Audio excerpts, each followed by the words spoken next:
Veda, a collection of Namaskar, Sangachadhvam, Samvadadhvam, Samvomanamsi Janatam, Deva Bhagam Yatha Purve, Sanjanana Upasate, Samani Vah Akutihi, Samana Hridayani Vaha, Samanamastu Vo Mano, Yatha Vasusahasate.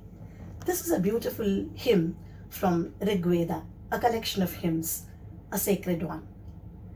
Samgachadhvam, let's march together. Samvadadhvam, let's say together. Samvomanamsi janatam, let us know each other and understand each other. Deva bhagam yatha purve, sanjanana upasate, samani vaha akutihi, samana hridayani vaha. We are all one, all of us children of the Almighty.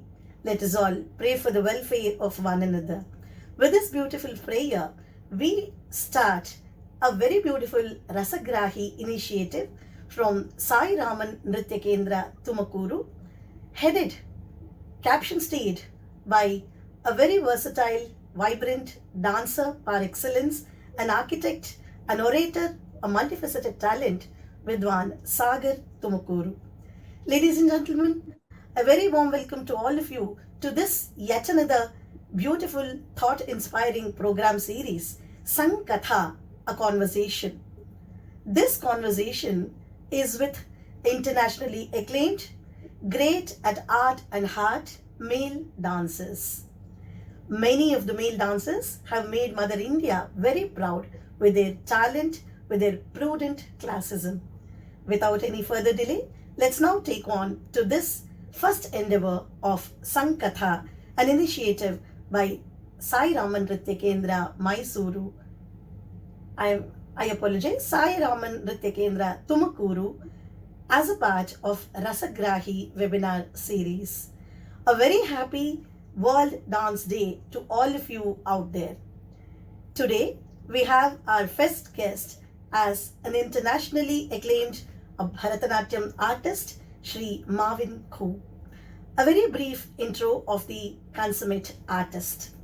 Mavin Khoo is internationally recognized as a dance artist, teacher, choreographer, and an artist scholar.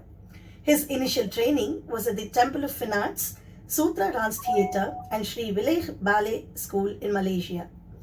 He then pursued his training in Bharatanatyam intensively under the legendary dance maestro Padma Shri Adyar K.Lakshman sir in India, Cunningham technique at the Cunningham studios in New York, and classical ballet under Marian St, Michael Beare, Nancy Kilgour, Paul Lewis, Ayumi Hikasa, Raymond and Tory Jestyn. As a contemporary dance artist, Mavin Khoo has worked with the Wayne McGregor, Akram Khan, Shobana Jeyasingh, and many other stalwarts. His commissioned works include creations for the Venice Biennale and Canada Dance Festival, to name a few. Images in Varnam was commissioned by the Royal Ballet Artist Development Initiative and was followed by another ROH2 commission, Let Me, with Royal Ballet dancer Kristen McNally. Mavin Khoo is considered one of the few Bharatanatyam male soloists to have carved a niche for himself as an international touring solo artist, while still regularly dancing at all major venues in India, including the Music Academy in Kalakshetra in R. Chennai. His own company, Mavin Khoo Dance, was founded in 2003. Productions include Parallel Passions, Chandra, Luna, Devi, the female principal, Strictly Bharatanatyam, Devi in Absolution, Dancing My Shiva, Akasha, I Am With You Muruga, and Intoxicating the Blue Lord. Khoo holds an MA in choreography from Middlesex University. He was faculty member of the Dance Studies Department at the School of Performing Arts at the University of Malta. In 2014, he was appointed artistic director of Ziffin Malta Dance Ensemble, where he also choreographed and danced until 2017. Born on 30th April in Kuala Lumpur, Malaysia, a youngest son to Tan Shri and Puan Shri Khoo K. Kim. His father, Tan Shri Khoo K. Kim, is a national leading historian. Mavin began his training in Bharatanatyam under Vatsala Sivadas and Vasuki Sivanesan at the Temple of Fine Arts, Kuala Lumpur. He also studied Odyssey and Bharatanatyam under Ramli Ibrahim and classical ballet with Lee Yupin. His main dance education was under the renowned dance maestro Padma Shri Adyar K.Lakshman sir in Chennai, India. He has been commissioned by the Royal Opera House, Academy, National Youth Dance Company, the Jazz Company, South Bank Centre in the UK to create work. He has also made commissioned work for the Canada Dance Festival. He stands today as one of the leading international male solo Bharatanatyam performers dancing in India and throughout the world. He is a globetrotter in its real sense. He also creates new work that challenges notions of gender and ambiguity. He has been a British Council scholar, having studied his postgraduate studies in choreography at Middlesex University, London. He is one of the very few leading performers today that has developed academia alongside practice in performance. Ladies and gentlemen, it is Mavin Khoo and indeed a great honor for Rasagrahi, Sai Raman, Vidwan Sagar and myself to have hosting this great artist of our great classism. Without further delay, I welcome you all very respectfully to this webinar, Sankatha, a conversation. Let's get into the conversation with the vibrant Mavin Khoo and the versatile Sagar. Thank you, Rupashri ma'am, and a very hearty welcome to Mavin Khoo joining us from London, UK. Thank Hi, you. nice to see you. That was a very thorough introduction indeed. Thank you. So before we start the conversation with you, we have a small bouquet of Abhinaya, which will be done very humbly by me, just an attempt to welcome the artists in this kind of a virtual platform. So I'll just perform a small shloka and welcome you to this program. This is dedicated to you, the guest of the day. Thank you.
Thank you. That was so beautiful and how apt for World Dance Day as well. That's very touching. Thank you very much. Thank you, Mavin. And on behalf of Rasagrahi and myself, we set out the greetings for World Dance Day for all the viewers across the world who have been joining us for the live streaming today. Yeah. Mavin, with the introduction and a small bouquet of Abhinaya from our side to you, now the arrows of questions will be towards you. The first and foremost question, as a dancer, what I feel is generally I think you would have answered this question to most of them, but still on this platform, we want you to answer why did at all, why dance? Or why do you think dance rather chose you as the person whom it can imbibe into? And moreover, classical dance. I mean, so I don't think that there's a specific reason that I can logically think about. I mean, my earliest memories growing up were very much infused in an environment. I grew up my first early years with my grandmother, who was a very artistic and creative person, and also a very big uh, uh, um, Devi follower. So I grew up in an environment of ritual. Some of my earliest memories was her daily puja for the Devi that sat in her altar, and with a lot of music. She was a violinist, Carnatic music. And also, I remember clearly, I was a child of I'm born in 1976. So that age of between 5, 6, 7 years old was also a very specific time of Tamil cinema that had a lot of dance in it. So, and Telugu cinema as well. So films like Shankarabharanam, Salange Oli, they were from a child very much, imprinted in my mind, this concept of dancing. And because they were films that had genuinely people who had trained in dance, whether it was Manju Bhargavi or even to a certain extent, Kamala Hassan had his early training in Mumbai in dance. Um, um, um, there was this relationship between classical dance and what I was seeing that I was not, conscious about. Um, I can't tell you why I started dancing. What I know is that it was very natural for me to move and to want to move all the time. What I can tell you, which I always say, is probably one of the strongest memories that I can recall having as a first strong memory was that the first class that I went to as a 5-year-old kid, which was at the Temple of Fine Arts in Malaysia. I can remember so clearly. It was a Tuesday evening at 6:30 p.m. and the classroom was in the basement. And my teacher, Vatsala Sivadas, who is an excellent teacher for children, she was sat in a green dance sari. I can still remember so clearly. And doing the class and knowing as a 5-year-old that this was what I wanted to do every day of my life. That instinct was so clear than itself, and it probably is the strongest instinct that I can recall ever having. So as always say, I can't say why I started dancing, but I can very clearly define the moment that I knew that I needed to dance every day. Yeah. So because each of us have this wonderful story behind us, how we get attached to this kind of artistic form, whichever it be, and that too, some people will imbibe it through their family, and they would have it in their inheritance. But you were the one who were like the other way of looking at arts, getting attracted, and your family background, as you just shared, of your elders being associated with music, which has been Yeah. I have inspired. an interesting family background because, as I said, my grandmother was an extremely creative person. And then all her grandchildren, that's me, my brothers, my cousins, we are all predominantly in the arts. Somehow, the generation before mine, which is my parents, my uncles and aunts, they all really went into academia and education. So it's Okay. interesting that it missed a generation, and then creatively, my generation, all of us are in the arts. That's Yeah. a interesting irony. Yeah. But that's a gift for all of us. Being dancer and all the whole family now being the whole generation being associated with arts. Yeah. Any art form for that matter in Indian classical genre, we learn it through a great system called Guru Shishya Parampara. And as you just discussed and explored about the Bharatanatyam at Temple of Fine Arts first in Malaysia, and then followed with various different gurus in a systematic learning system of Guru and Shishya Parampara, which is very, very evident even today in the learning of Bharatanatyam. So, what are your insights or what are your experiences of Guru Shishya Parampara. Can you please shed light on Well, your journey of learning under great gurus, including Sri Adyar Lakshmanan sir? yeah. Well, what I will say is this. Um, I think there's sometimes a confusion between very good teachers that you have and a guru that you have. So I've been very blessed through my life that I have had many amazing teachers, right, that were amazing for a particular period of time in my life as well. Because I think there's one thing that you recognize with teachers is that you are blessed when, as a child you have the right kind of teacher.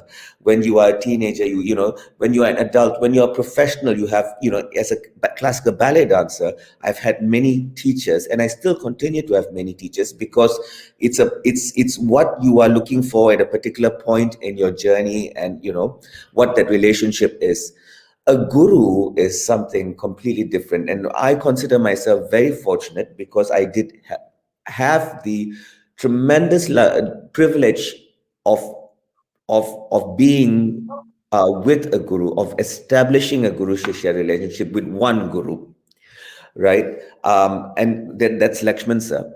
Why I say there's a difference is that I think for me, a guru is someone who transcends the concept of teaching dance. It is someone who really genuinely becomes actively involved in the construction of your whole identity, the whole shape of how you think, of and all through art. What's interesting, but why I say with Adyar Lakshman is, first and foremost, I went to him as a child. So very rarely does one have that relationship of from child to the age of, I was already 37 or 38 when he passed away, that length of time with someone that you consider a guru, right? And there are many things that were specific. Also, genuinely, because of when I went to him, he was already in his late 50s already, and so something about that age difference allowed a particular quality of teaching, Teaching. right? Yeah. Yeah. And as a young male student, the privilege that I had of a lot of time with him out of the class. Hmm. When I would travel with him. I was with him all the time, which obviously, as a male student, I had access to that specific time with him. And as we all know, most of your studies actually generally happen uh, out of the classroom time. Actually, Correct. it's when you Very are true.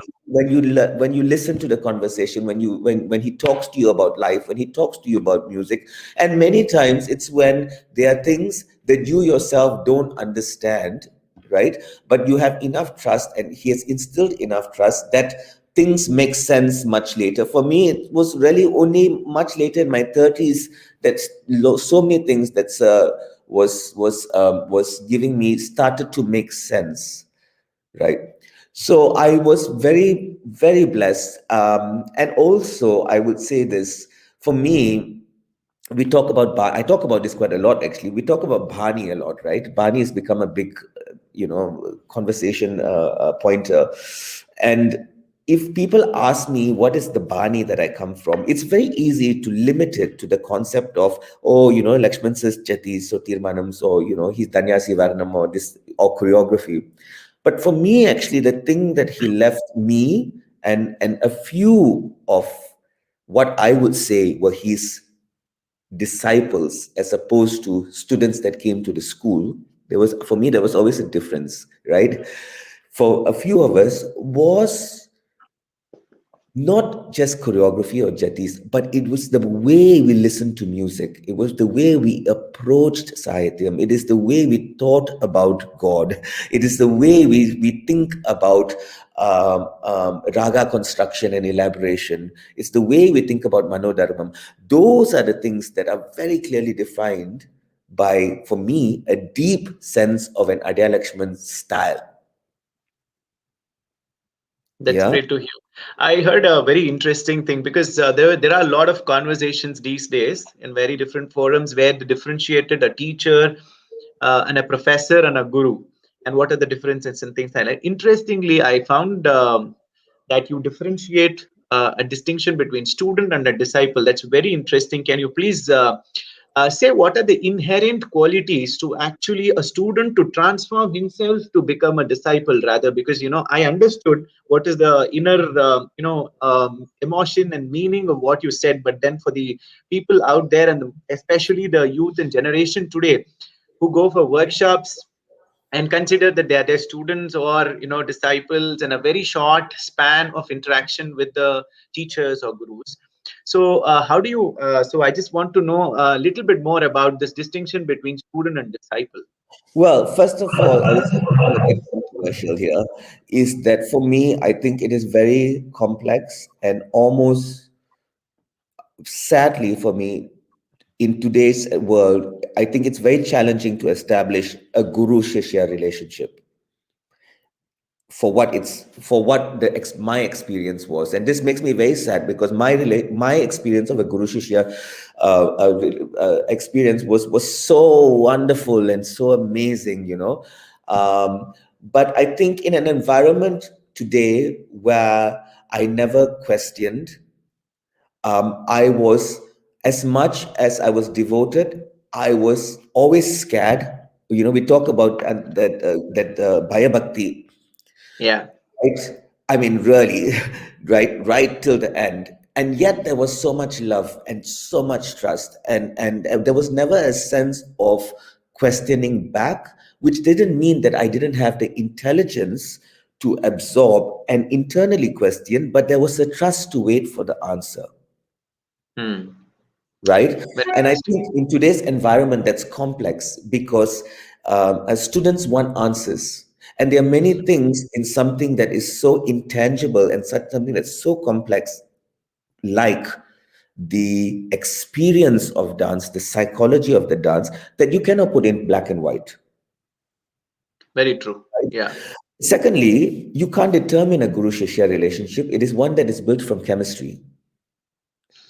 So I can't go to someone and say, I want to be your shishya and you'll be my guru, because it doesn't work like that. As much as I'm sure there were many who would have wanted, it, it had to be a connection of energies that complement each other. It's like a marriage in many ways. Yeah. So you can't And force it to become what it is. right, very rightly said. I think you hit the point there, saying that it's a interpersonal bonding, an emotional bond, rather than how many years we learned and what do we take from each of us, or Absolutely. do we answer, and what is the kind of communication. So And yeah, also, Sagar, I want to say this. There's absolutely something beautiful equally about just being a teacher and just being a student. So student. I think sometimes, for example, teachers don't value the beauty of being teachers and try to assume the position of a guru. A guru is one that is, it is a huge responsibility. You're right. I So there is a understand. beauty Yeah, yeah, sometimes in just being a teacher and acknowledging yourself as a teacher. a teacher. I agree completely with your perspective. So, adding on to this, your experience, as you said, observing a kind of learning from an everyday activity, from each and every other activity, even after teaching dance. So, I just want to know a very few things, takeaways, I would say, from the life of Padma Shri Adyar Lakshman sir to your life, as what do you take outside the items which he had taught you, and then the dance features or something like that, life lessons or something like that, which you take up from his personality, rather, I would say. Well, the first I would say is definitely the concept of rigor. Rigor. Yeah, yeah, yeah. Concept of rigor. That has come from him, that inner discipline, which has, really for me been the anchor that has sustained myself through now I'm 45 now. So that is majority of my life actually has been out of uh, India and Asia and been in the West. So how have I sustained, not just sustained, doing Bharatanatyam, but continue to evolve and go deeper within the form out of its cultural context, is because I was given a particular rigor to hold on to, and I really take that to Sir. The second thing is, for me, is that Sir was an incredibly, something that I don't think he himself would have realized or acknowledged, but he had this incredibly liberal sense of vision, Hmm. right? He was very curious. He was very curious about things. Why I'm saying that is, now when I think about it, for example, I was talking about this with Rojaka, actually, Roja Kannan, who's my senior in with Lakshman sir's class. And Yes. when I was saying that this, when I started performing solo programs in the season and stuff like that, and I was very lucky because I was kind of immediately noticed, and very quickly I was doing Showcased. main slot programs, and it's things. I was 16 and 17-year-old kid, but I at that time, Shringara work was never really performed by men. I really come Hmm. from that generation where men were expected to do bhakti based varnams. Okay. Yeah. And so then I come, and this kid who was so in love with the compositions of Tanja Quartet and Kshetranya and stuff like that. And I remember doing particularly one inauguration of one of the sabhas, and I was dancing Mannavi Chekunarada in Shankarabharanam, right? Hmm. And I remember a very senior male guru coming up to Sir and saying, "Why is Mavin doing these Shringara Varnams? He should really be doing, as a male dancer, he should be doing bhakti based Varnams." And Lakshman Sir, and this was, in the early 90s or late 90s. 80s, Yeah. he just turned around and he said, he doesn't need to prove that he's a man through his dancing. I just want him to dance. Okay. This kind of Such a thinking. great word, it's put up. I think that phrase has a lot of meanings to it. Yeah. Oh, it's hugely loaded. It's hugely Yeah. loaded. When we think Yeah. about throwing away this necessity as a male dancer, your discussions with male dancers, one of the most problematic thing for me that we need to discuss is this underpinning of dance like a man is a very problematic phrase, because you are determining what masculinity is, and you're enforcing masculinity and limiting the artist to be creative, right? So that was such a key signal for me that he approached even then. The second thing, which I always say, is that he always gave a sense of, I say this often now, that all those names that were Tiger Vardacharya, Papanasham Shivan Dandayana Pani Pillai, Mysore Vasudevacharya, Budalo Krishnamurti, they were never just names in a book for me, Hmm. because he studied with all of them. Yeah. And so for me, they were like my grandfathers. He allowed that access between his experience and his learning with those masters. He allowed that to transmit to us so clearly that we were so connected to the musical legacy that we come from. Hmm. We really So, come, an Adyar Lakshman disciple, I would say, really understands not just the dance, but the musical legacy that musical we qualities. Yeah. Yeah. very So I've much. been. Yeah. So how do you actually say that understanding of these kind of musical qualities actually empower an artist to be more a better dancer?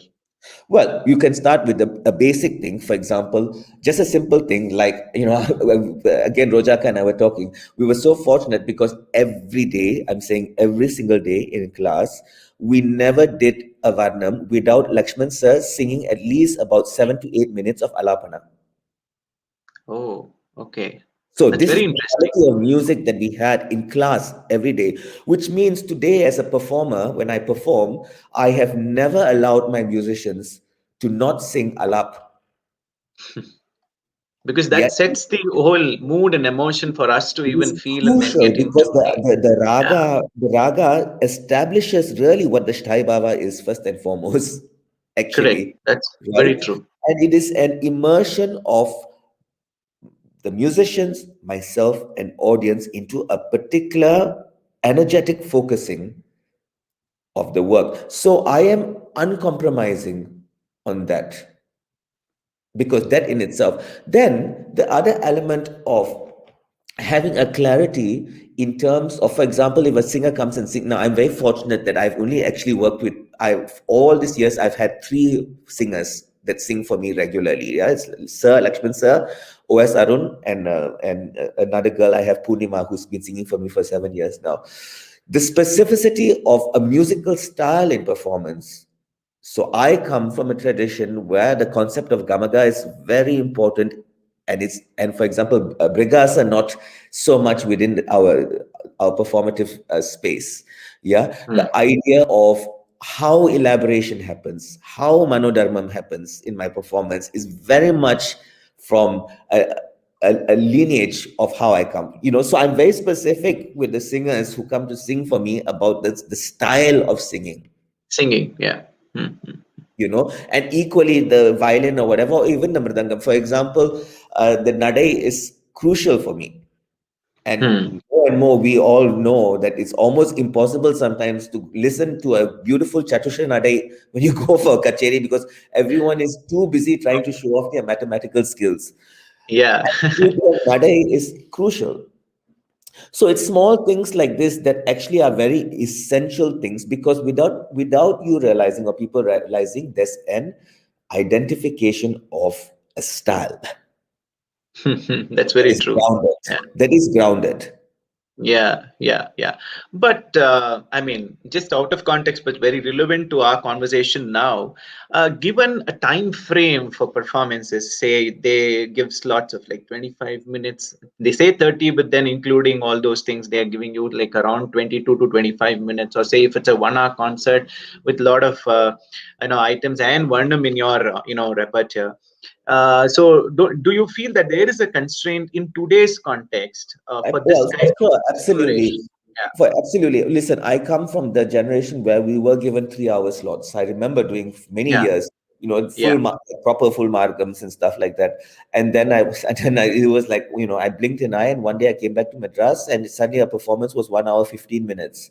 And actually, it was then that I really insisted, after doing maybe 2 or 3 performances and feeling hugely dissatisfied of, trying to like step into a work and then having to go because you had to go to the next piece. yeah. And I do it now. Still, if someone offers me a 1 hour performance, thank God no one has given me less than that. I will only dance one varnam. That's it. That's my performance. Mm. I will Yeah, only I do think, one varnam. yeah, I will I think get that into it. exactly. So to get into it and Yeah. then perform, I think it is, very much required to do that. Apart from this of world of Bharatanatyam, which as we go much and much deeper into it, we get a lot and lots, and that's what we have been looking and learning all these days. You are also an excellent dancer of another genre who have been trained with various different great stalwarts and also been associated for productions in contemporary dance. So how do you differentiate between these two movements, I would say movement languages, in terms of their philosophy and expression and things like that? See, the important to remember is that I didn't start Western contemporary dance technique or classical ballet. I didn't start it later.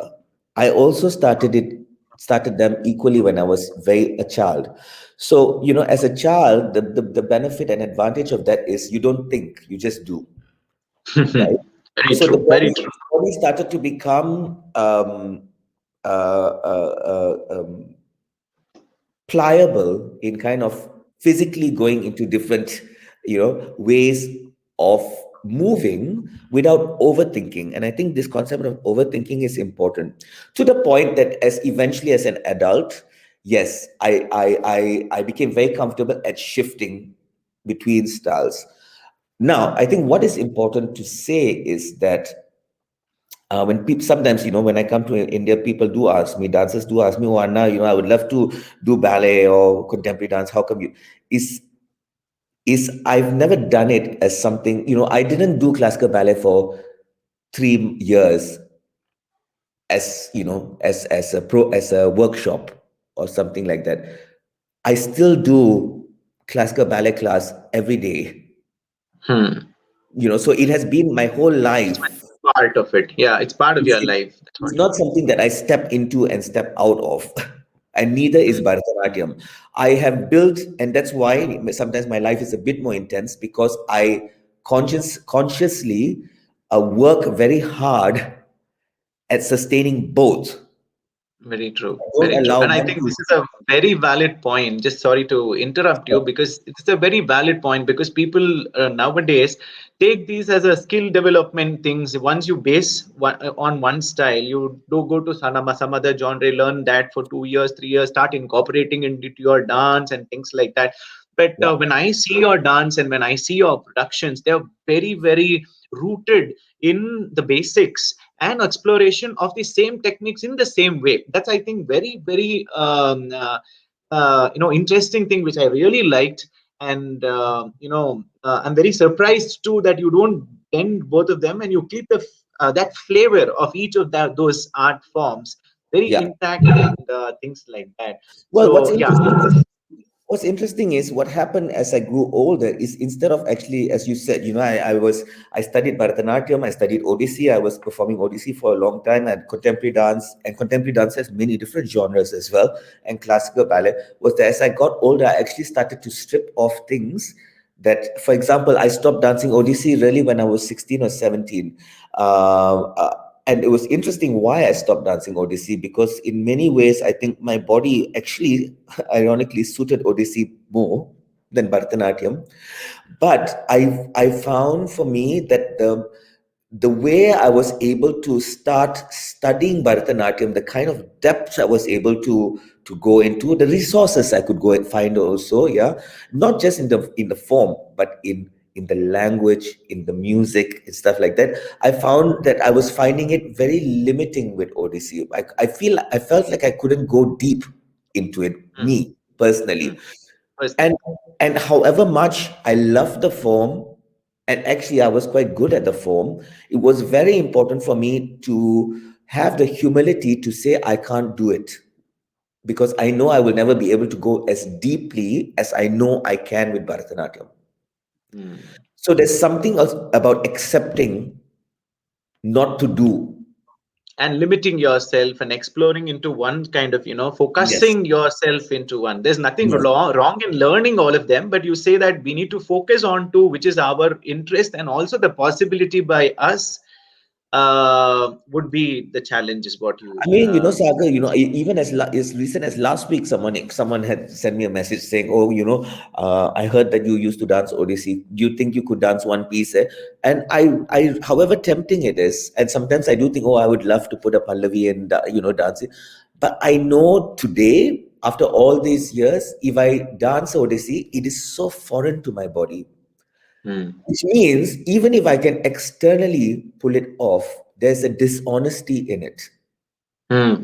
That's what. Yeah, yeah. You It know? becomes very surface kind of, expression, and very kind of artificial, where the artist is not completely involved in No. exploring what he is doing Yeah. himself. Like, because I Yeah. think that self-realization and contentment about the art form and the presentation, I think, is very, very important for all of us as artists, I believe. And Yeah. so the question begs, where, as an artist, how do you understand what your strengths are? How do you understand what your limitations are? How do you ensure that you understand your limitations, but you don't stay comfortable in your strengths? That's true. That's true. you know and these are complex things that we always need to be negotiating and navigating, and yeah. So, did the learning of different forms of art actually helped you at certain point of time in your due course, in some such ways? Obviously, each of our. Absolutely, because I think for me what is very important is that that for me I'm able to see Bharatanatyam beyond all the cultural baggage that people sometimes place it on, and in a way limit it. Hmm, hmm. you know. So for me, when I do a Bharatanatyam program, I feel secure enough that I have surrendered enough to the form that I'm not concerned about showing Bharatanatyam. I just dance. What a that's actually true experience. Yeah, You yeah. know, because sometimes we are so worried about, are we showing it, is it I remember once when I was in Chennai and I did a Q&A, and a young dancer, and I was very happy she asked me this question. Actually, she had come for the program the day before a Krishna Gana Sabha, and she said, "Oh Anna, I love the show so much, how you did Manodharmam, this, blah blah blah." And then she said something interesting. She said, "But Anna, I found it hard to identify it as authentic Bharatanatyam." Oh. Right? And I said, that is such a fantastic question, because what do you mean by the word authentic?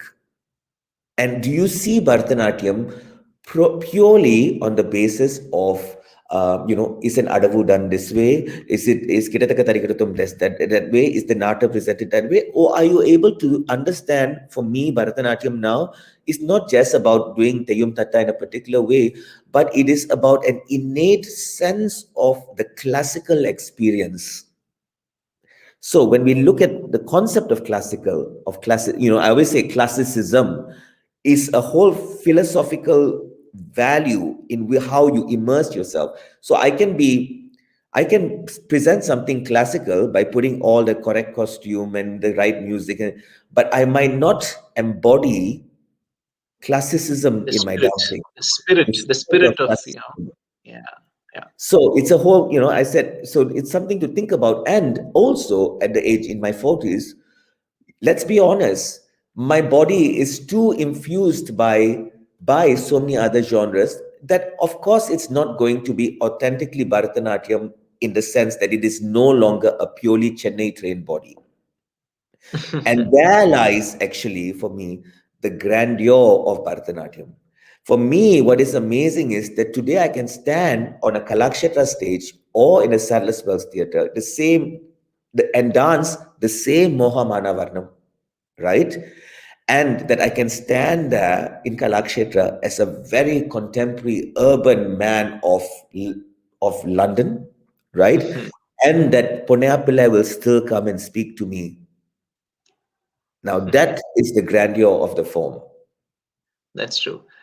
So you mean to say that an artist, to grow, he needs to also look at various layers of this art form, because I know it's a very multi-layered, complex philosophies in which our art forms, especially the Indian classical art forms, are embedded with. So if we actually go with those stigma of what you were just mentioned about, no, it's just an offering of, to a culture or a traditional way of an offering and things like that.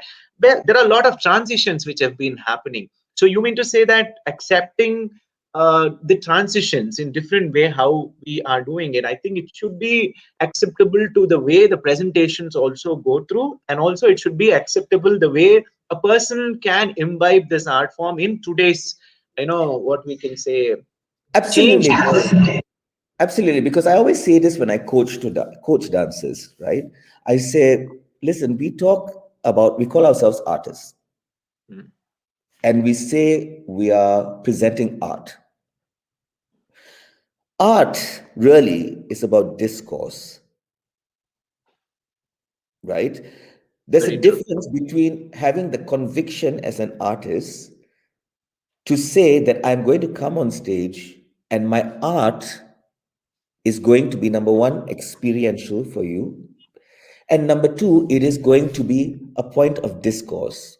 Like a painting, a good painting, if you go to a gallery, you look at it and there's a discourse that happens, right, about it, right? That doesn't mean, what should always be there is that people should come for my performance and they should never have to even think or doubt about the fact that I am in training, that my technique is good, that all those things should be a benchmark that we shouldn't even consider. If people are coming to my performance and leaving by saying, "Oh, his Aramandi is so good, how beautifully he does Jati," I have failed as an artist totally, because I've not taken them on a journey that has transcended technique.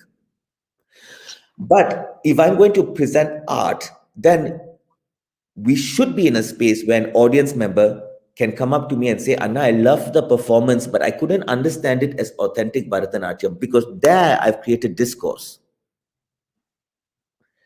So it's about conviction as well, I think, for yourself, if you want to be that kind of artist. And I say that kind of artist because some artists are very happy to be performers. To be performers where they go, they impress, and the audience sit and observe. Right? I'm not that kind of artist. In fact, I even stopped using the word perform. I really try to go on stage and I try very hard. I strive to be, which means actually I do the opposite. I don't perform, I don't show. I try to break everything down and reveal and reveal. And in that revealing, then it happens a kind of, I guess, hopefully an honesty about who I am. Who is Mavin? I feel people understand Mavin when they see me on stage because I want to show who I am. That's a great thing, and I think this also sheds light on how an artist, a true artist, needs to have a connect with the Sahridaya in front of him, because that is something which is very important and in all our shows as a performer. Oh, well, I think one of the most complex things is... Oh. I'm there. Yeah. I think one of the most complex things is the psychology of performance. The psychology of the viewer. And I think if I talk about technique, definitely now, and I'm very blessed that I've had an amazing career in all, whatever, whether it's Bharatanatyam or contemporary dance or whatever, that one of the most fascinating things that I always am interested in coaching dancers is to understand the psychology of that is your technique, to understand the psychology of the viewer. Yeah. How, when we say we are going to create an element of bhakti in performance, how do you genuinely create that? Not just talk about it. And just putting a Tyagaraja Kriti there and singing on Rama is not going to genuinely create an experience that is bhakti. There's a whole psychology to do that. There's a whole psychology to gain the trust of your audience.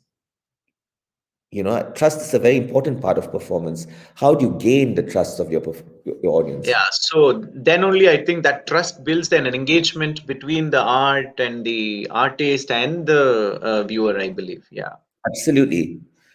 I talk about this concept of the contract that is signed. I always believe that when you stand on stage, the first 30 minutes, it's a negotiation of a contract that is being signed between you and the audience. Once that contract is signed and they trust you, then you have the responsibility of taking them on a journey. But they won't go on the journey until the trust is there. And that is particularly specific, I would say, to classical performances, whether it's music or dance. You always have to spend at least the first 30 minutes establishing to your audience that you are in charge of your grammar. Once they know you know your stuff, then you can take them by your hand and you can take them anywhere. Yeah, I think it's a great lesson taken for all the viewers. With this connect, I would ask you one more question as a composer or a choreographer, rather. Any item or a piece or a concept given to you, and also with the background of contemporary dance, I would use the word called deconstruction. So we generally undergo this process of deconstructing the overall concept, and then you take it as yours, and then probably through a new concept you reconstruct it as another whole and present it to the thing. We take up any lyrics in a classical dance or in a contemporary performances or concepts.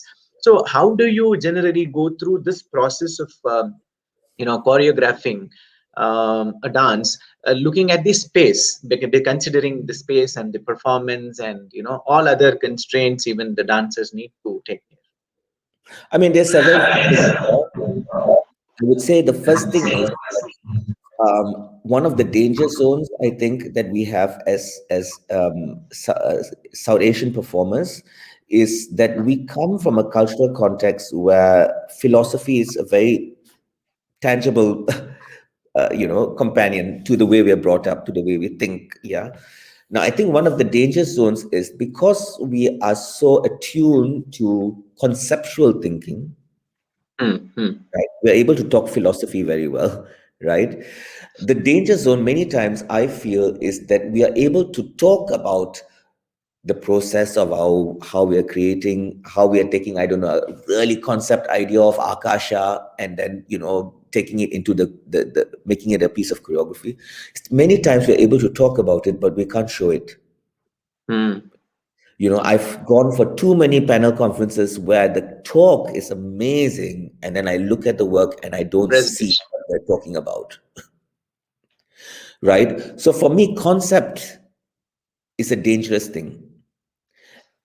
And however much I might be interested in it or I might trigger a point, when I go into the studio, the first thing that I remove is the idea of trying to conceptualize.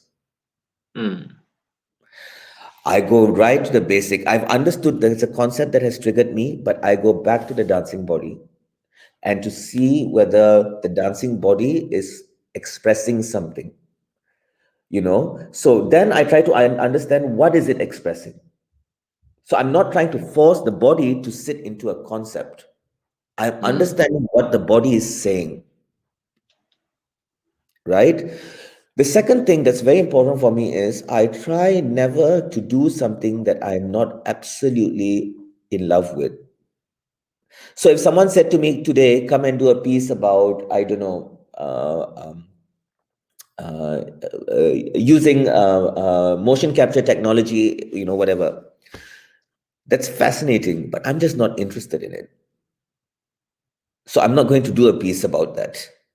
However amazing it might sound, however, even if there's money, I just don't know how to place. I'll give you a good example. I did a piece a few years ago on 8 boys from the Temple of Fine Arts. And I decided to take something, it was an ensemble piece, and I decided to do 3 sections from the Ramayana, right? But as I started the work, I had such a block in the creative process, because I've always been a much more Dravidian, earthy, Shakti. I'm a Devi follower, and so Rama as a construct felt totally inaccessible to me. I couldn't enter the choreography because I couldn't understand who Rama was. I couldn't feel him. Until my singer said to me, "Oh, Anna, there's a beautiful composition by Swami Shantananda in Simhanda Madhyamam on Ravana. Shall I sing it for you?" And Ravana spoke so much to me, maybe as a half Tamilian, maybe as some, And so the whole piece I was able to access on the Ramayana through Ravana, because Ravana made more sense to me than Rama. So you could connect more to that character. So the honesty of being able to have something to say. Do you have something to say about it? There are many beautiful compositions, music compositions that I love, but I know I will never dance because I don't have a voice about it. And I think that honesty is very important as well. That's very true. Yeah. So you mean to say you select the characters which you can portray and connect with your body and soul to those kind of characters, and then that will take itself. Yeah. So that is, yeah. So I think that's a good thing, and I think. Yeah, this is very important question, I think, for today's context of being locked down now and then and on and off to your studios. All of us are doing it and practicing at home and things like that. This practice or abhyasam becomes very integral part of anybody's life, and until you perform, or you actually, it becomes part of your life until you're connected with that art form, I would rather say. Because though you perform, don't perform, you teach or not teach, but you have to be practicing is what I believe as a as an artist. So can we know something about your practice schedules and the way you practice, the kind of practice you go, and now you have different genre to dwell on with, and any tips for all of us to Well, yes.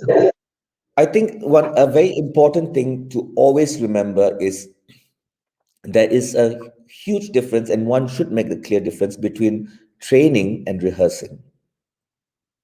Yeah, yeah. Sometimes we confuse. So many times I know dancers who use their rehearsal time to train. No, no, yeah, I'm talking about the training. Yeah, yeah, yeah, Yeah, yeah. no, no, but many times people don't I understand the understand. concept of training. They put I training in understand. Yeah, rehearsal, you see. yeah, Why I'm yeah. saying that is, for me, training is about uh, um, uh, uh, uh, going back to my basics, going back to my grammar, making sure that it's very um, efficient for me, Mm, training. mm, mm. Am I working my muscles? Am I sustaining my turnout? Am I pushing this? All those things. So for me, my whole life, my training, really, my consistent training has been classical ballet. That is what I do every day, right? Okay, Um, Now, rehearsing is different, because rehearsing for me is about exploration. It's about correct. trying. That's why you can rehearse for 7, 8 hours a day, because you are trying things. Because you trust that your training is done. Psychology is important, right? So for me, the most important thing, as well as dancers, particularly Margam dancers, is having the freedom to know I have the stamina to do my Margam. Once I'm free of that pressure, then I'm Yeah. not using the rehearsal time to push like this, because I've Correct. done it in training, right? Mm. I would say I have a very interesting life, because I live my life schedule wise like a ballet dancer, but my head is an Indian dancer throughout. So the way I, even in my classical ballet class, or through the day, or the music I listen to, or what I read, is very, how I listen to music in ballet class is still very Indian. Even I would say I do my ballet class when I'm dancing a margam with an understanding of what I'm dancing in the margam. So I even am able to now, because I've done it for so many years, facilitate my class to support what my body will need for the margam. Mm. Okay. So, I As a have a very, prelude. yeah, but that has come after many years of doing classical ballet, that I have that freedom with that as well. That's true. Yeah. That's true. Yeah. So yeah, I have to say, as I've got older, because it's a fine navigation to understand how to move your body forward with an understanding of what you're going to let go that you can't do anymore, right? And this is a very interesting phase, because as I've got older, I remember Chandru Anna saying to me when I turned 40, he said to me, "How are you feeling?" And I said, "Oh, sir, I feel now my back is like this." And he said something so beautiful. He said, "Don't think of what you can't do anymore. Think of all the things that you couldn't do then." Such a Right? golden word. Yeah. Yeah. Yeah. So it has been a navigation for me in my 40s to understand, to let go of all the things that the young Mavin Khoo was known for. When I was young, I was known as a virtuoso. I was known for the jumping and all the mandi adavus and all this stuff. And to be able to let it go, but to still ensure not to just stay safe now, but to ensure that I'm working towards my body finding new things that it can do now. So there's a difference. It's not just about letting go and stopping and then just assuming that That's true. because I'm old, I've got all this wonderful aura. No, it's about understanding what I need to work on. Yeah. Yeah. So I definitely have a new kind of regime. I've had to start, for example, adding to my training, working with a personal trainer in the gym, etc., etc. All those things have, because of my age, have become new additions. So what I will say is, as you get older, your training doesn't get less; it actually increases. Increases. Yeah. Yeah. And I think it's very, I think a very valid point which you said is to, I mean, the age is not a bar to actually stay away from this. I think there are a lot of other dimensions which we can concentrate on and develop and be with the art form for, ever and ever. I think it should not be a factor at all. Maybe we should transform ourselves and concentrate on different aspects of dancing which our body can respond to. I think that's what I can take Yeah, from the words which you just said on. yeah. I think this will be the last official question of today's interview. Is basically we are doing this Sankatha series, concentrating on the life journeys and experiences of male dancers in this field of classical art form. So, how do you place yourself? I understood completely that looking at a notion of a male dancer itself is a question, is what you actually said in the beginning of the show with the experience of your guru and a performance. But in the real time life outside dancing, off stage, I would say, for your life, what are the general challenges which you came across and generally people come across as male dancers, and how do you overcome it? I think just saying the issues will even more threaten the people. Some solutions for that. Also, say, how can we actually stay in touch as male dancers with the art form and still survive and then get on with it? Yeah, I mean that's a complex issue. I think I was very privileged that I was in an environment that it was me dancing as a male as a boy was never challenged. You know, I had an amazing father my father is Chinese, but is so liberated in his thinking, and so I just never had that situation where I was confronted with questions on me dancing because I was a boy, and because I had this very kind of slightly insular, I would say, but very focused growing up period with Sir and my dancing. I was never in an environment of kids my age as well that would challenge that. You know, so I was very. I never wanted to speak for people who have those challenges because I know they do. There are people who have those challenges as men to enter dance. But what I will say is that there is a huge need for a much more bigger sense of responsibility from the dance community themselves about their expectations on men. I think that is important. I am genuinely quite surprised and taken aback when I hear um, um, certain comments by our dance colleagues about male dancers. Oh, okay.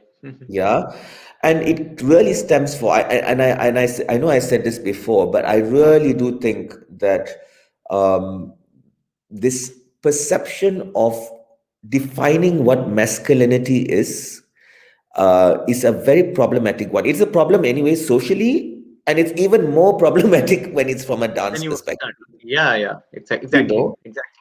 because that means you're telling a child. I remember someone once sent me a questionnaire actually when I No, was giving. because even in personally, because even I had to change the whole lot of repertoire which I learned from my guru for 13 long years. Because I basically first Varnam which I learned was Sakhe, Right, Ananda Bhairavi. So, beautiful but one. when I performed it outside, that as you said, the comments were very different. So I had to do something which is really oriented towards bhakti or male subject oriented performances. So I from this conversation which I'm having with you, I think I just going back to my memory board, singing on all these things which happened in my life too. So right now my repertoire has all these things, like I'm very scared even today to go back to those kind of varnams which you rightly actually mentioned. I do Yeah, practice even today. I practice the same jatis and the same choreography which my guru has taught me of these varnams and these compositions. Because when I before I used to perform padari and all those things as yeah, padams when I did, and hamaro on stage I performed it in Bangalore yeah, and other places. These days, I think it's in a decade from now. I think this trend of male dancers and male version of the repertoire is ready, and we need to.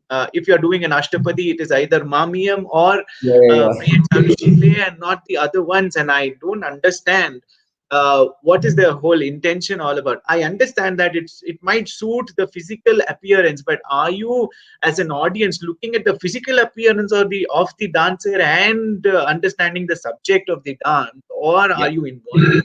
I think, yeah, I think it goes with your opinion, and yeah, I'm quite amazed about the developments about Yeah. in these years. Yeah. I mean, I really want specific thing I always say is that when I dance, and I guess now I'm quite known actually for the Shringara work that I do.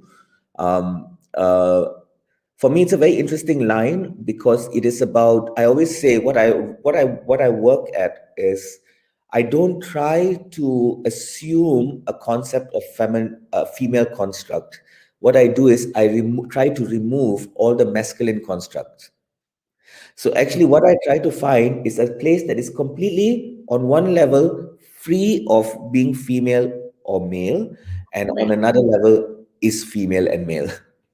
So So it's removing that kind of, is it treating that as a character and not taking it more into, that gender oriented representation of yeah, the because item then probably that relieves from. becomes a different kind of construction.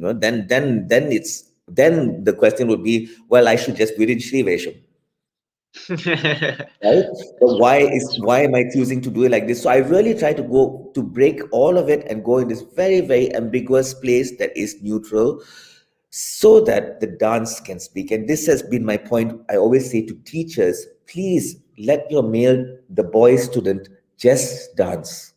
Stop telling him at the age of 7 that he needs to dance like a boy. Just let him dance, you know? That's very right. Yeah, yeah, yeah. Yeah. So now, Mavin, we'll go into a very rapid fire round. This will be the last thing. I'll just shoot out some words, and you can tell me what comes to your mind when I say these kind of words. Okay. These words to you. Okay. Shall we start? Um we'll start with a negative one. Fear, Not dancing.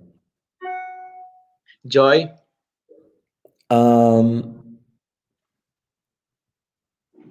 After class, the bliss of dancing. Okay, great. place, Place. Yes. Chennai, Food. Atali, Great. Disgust. arrogance, Wow. Memory. sir, Lakshman sir, Great. Style.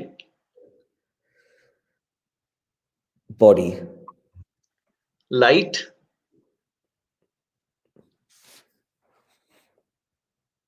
that early morning in by Besanagar beach. Which great. Show. Ah,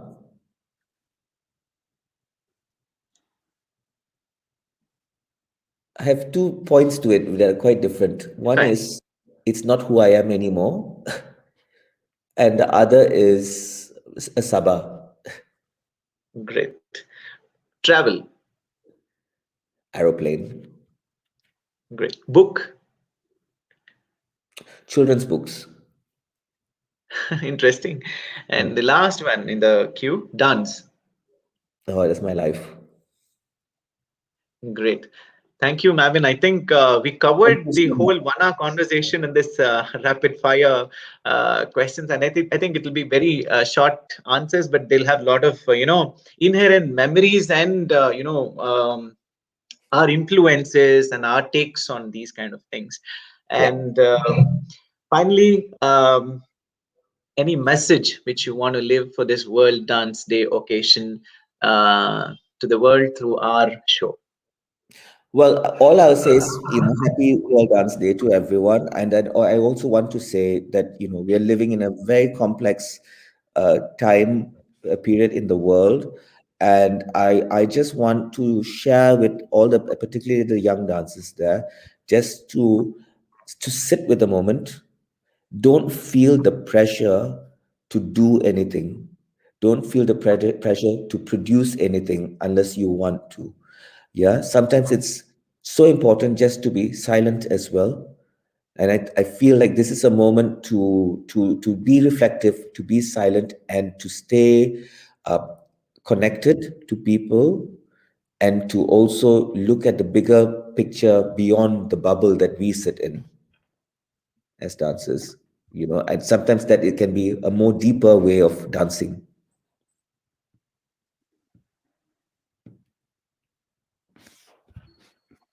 That's great, Marvin. Thank you for the great message you have given to all of us.